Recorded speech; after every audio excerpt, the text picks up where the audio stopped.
8 বছর হলো হালদার বাড়িতে বউ হয়ে এসেছে শ্রীপর্ণা। বিয়েটা দেখাশোনা করেই অনুজা দেবী নিজে এসে পছন্দ করে গেছিলেন শ্রীপর্ণাকে। তা সত্ত্বেও অনুজা দেবীর মনের মতো বৌমা হতে পারেনি শ্রীপর্ণা। এদিকে শ্রীপর্ণা বাবা মায়ের একমাত্রই মেয়ে। বিয়ের পাকা কথা বলতে গিয়ে অনুজা দেবী বলেছিলেন, দাবি দাওয়া তো আমাদের কিছুই নেই, তবে মেয়েকে যা গয়না দেবেন একটু ভারী ভুরিই দেবেন। আমাদের হালদার বাড়ির বউ হয়ে যাচ্ছে, লোকে দেখে যেন কেউ না বলে কোনো জিনিস খারাপ হয়েছে। শ্রীপর্ণার বাবা জয়াশিস বাবু নিজের সাধ্য মতো মেয়েকে সাজিয়ে দিয়েছেন, কিন্তু সেসব গয়না শ্রীপর্ণা শাশুড়ি অর্থাৎ অনুজা দেবীর পছন্দ হয়নি। বিয়ের পর থেকেই গয়না নিয়ে কম কথা শোনায়নি শ্রীপর্ণাকে। শ্রীপর্ণা শান্ত স্বভাবের মেয়ে। শাশুড়ি 10টা কথা বললেও শ্রীপর্ণা সেভাবে কিছু বলতে পারে না। তবে চুপচাপ সব কিছু মেনে নিলে তাতে সুবিধা কিছু হয় না। তাতে দোষ না করেও আসামি সাজতে হয়। তা সত্ত্বেও কখনো কখনো মনে হয় সব কথার জবাব দিতে নেই। জবাব না দেওয়াটাই এক প্রকার জবাব। বিয়ের পর থেকে 8 বছর কেটে গেছে। অনুজা দেবীর কোনো পরিবর্তন নেই। ভুল ত্রুটি যাই হোক বা না হোক, দুটো কথা শোনাতেই হবে। আসলে কিছু মানুষের স্বভাবটাই এমন, ভালোটাকে কিছুতেই ভালো বলতে পারবে না। যেন তেন প্রকারেণও সামনের মানুষটাকে দোষী করে তুলতে পারলেই শান্তি।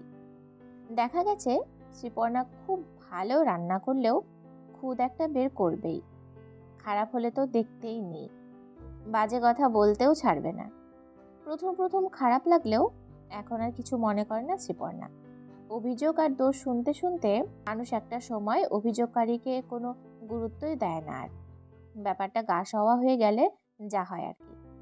শ্রীপর্ণা শুধু শাশুড়িকে এখন একটা কথাই বলে, আপনি আমাকে যে এত কথা শোনান, বাজে কথা বলেন, এগুলো আমার ছেলের সামনে শুধু বলবেন না, ও তো ছোট, ওইসব কথাবার্তা ওর সামনে না বলাই ভালো। ছোট মনে এগুলো প্রভাব ফেলতে পারে। শ্রীপর্ণার কথায় অনুজা দেবীর কোনো কর্ণপাতই করেননি। ওই যে কথায় আছে, চোরে না সরে ধর্মের কাহিনী। অনুজা দেবী চললেন নিজের মতে। তাতে কার ভালো হলো আর কার মন্দ হলো সেসব উনি দেখেন না। এদিকে এইসব ঝামেলার কথা শ্রীপর্ণা রাজেশের কানেও তোলে না। রাজেশ অর্থাৎ শ্রীপর্ণার হাজব্যান্ড বিয়ের পর 2-1বার অভিযোগ জানিয়েছিল রাজেশকে। তার উত্তরে রাজেশ বলেছিল, তোমাদের এই মেয়েলি কুটকাচালে আমাকে একদম শোনাবে না। নিজেরা ঝগড়া করে নিজেরাই মিটিয়ে নিও। তুমি কিংবা মা কেউ আমাকে কারো নামেই নালিশ করতে এসো না। মাঝখানে পড়ে আমি ওই শাখের করাত হতে চাই না। অফিস থেকে বাড়ি ফিরলে মা অভিযোগ করবে তোমাকে নিয়ে, তুমিও অভিযোগ করবে মাকে নিয়ে। আমিও তো একটা মানুষ, ঝামেলা করলে নিজেরাই মেটাবে। তারপর থেকে শ্রীপর্ণা এইসব ব্যাপারে কোনো কথাই রাজেশ সেখানে তুলত না। সেদিন ঘটল এক ঘটনা।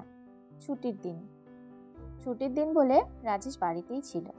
রাজেশ তখন ঘুমাচ্ছিল। অফিস না থাকলে একটু দেরিতেই ঘুম থেকে ওঠে রাজেশ। তো সাত সকালেই অনুজা দেবীর সাথে এক প্রতিবেশীর ঝামেলা বেঁধেছে।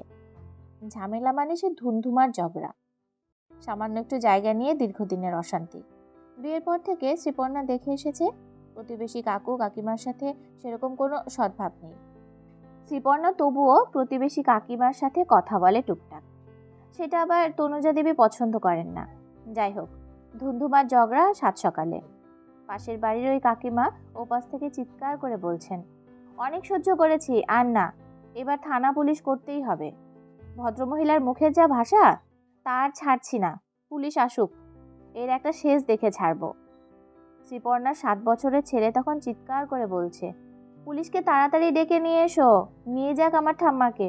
অসভ্য মেয়ে একটা, ছোট লোক বাড়ির মেয়ে, ফালতু মেয়ে, বাবা মা কিছুই শেখায়নি একে, বাড়ি থেকে বের করে নিয়ে যাও একে। ঝগড়া তাণ্ডবে ততক্ষণে ঘুমের 12টা বেজে গেছে রাজেশের। রাজেশ ঘুম থেকে উঠে এসে দেখছে মায়ের সাথে ঝগড়া চলছে প্রতিবেশীর, আর তার 7 বছরের ছেলে ঠাম্মার দিকে তাকিয়ে ওই কথাগুলো বারবার বলে যাচ্ছে। ছেলের কথা শুনে তো রাজেশ অবাক। তনুজা দেবী তখন ছেলেকে সামনে দেখতে পেয়ে বলে ওঠে, রাজু, একবার দেখ বাবা, নিজের কানে শুনলি তো? শত্রু শুধু বাইরেই নয়, শত্রু ঘরেও আছে। বাইরের লোককে আর দোষ দেই কি করে? ওইটুকু ছেলেকেও কেমন শিখিয়েছে দেখো। তোর বউয়ের কীর্তিকলাপ নিজের চোখে দেখলি তো? সেই মুহূর্তে ঝগড়া সামাল দিয়ে রাজেশ ছেলেকে বাড়ির ভেতরে নিয়ে চলে আসে, সঙ্গে মাকেও। অনুজা দেবী গজগজ করতে করতে বলেন, একটা বিহিত আজ করতেই হবে তোকে। আমার শত্রুর সামনে ওইটুকু ছেলেকে শিখিয়ে দিয়েছে তোর বউ, তা না হলে ওইটুকু বাচ্চা এমন কথা বলে?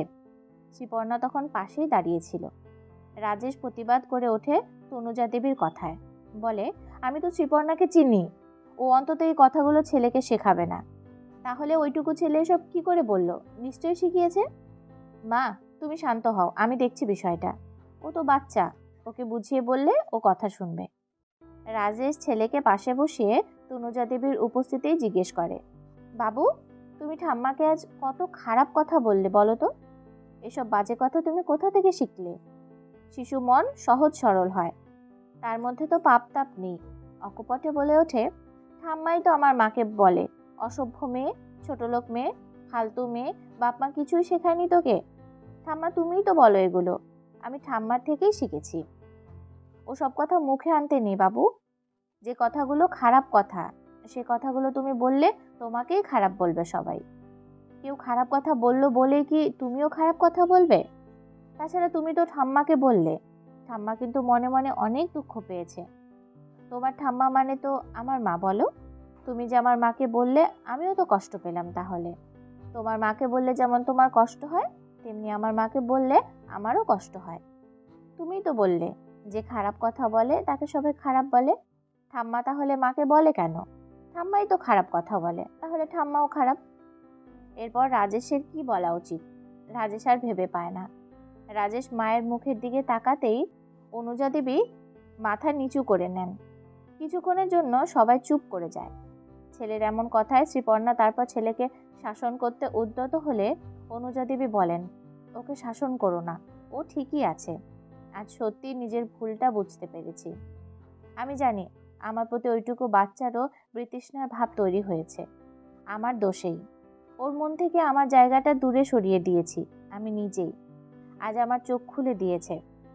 সত্যিই তো, সন্তান কখনো মায়ের নিন্দে সহ্য করতে পারে? আমি কখনো ভাবিনি এমন ভয়ঙ্করভাবে পৌঁছে যাব নাতির কাছেই। নিজের নাতির মন থেকে আমি কত দূরে চলে গেছি আজ। শ্রীপর্ণা মৃদু সুরে বলল, কে বলেছে আপনি দূরে চলে যাচ্ছেন? মা, এসব বলে আর আপনি নিজেকে ছোট করবেন না। অনুজা দেবী বললেন, ভুল আমিই তো করেছি বৌমা, নিজের মুখে স্বীকার করতে দোষ নেই। কাউকে চন্দন দিয়ে সাজালে সে যেমন চন্দনের সাজে সেজে ওঠে, তেমনি নিজের হাতেও তো চন্দনের সুবাস লেগে থাকে। আমি তো উল্টোটা করছি বৌমা, তাই খারাপ করলে, কাউকে খারাপ বললে তার ফল তো পেতেই হয়। আজ সেটা খুব ভালো করে বুঝতে পারছি। আজ অপরাধ বোধ কাজ করছে। ছি ছি, আর না। আমি কথা দিচ্ছি বৌমা, আমি আজ থেকে নিজেকে বদলাবো। তুমি আমাকে সেই সুযোগটুকু দিও, অন্তত একটা সুযোগ।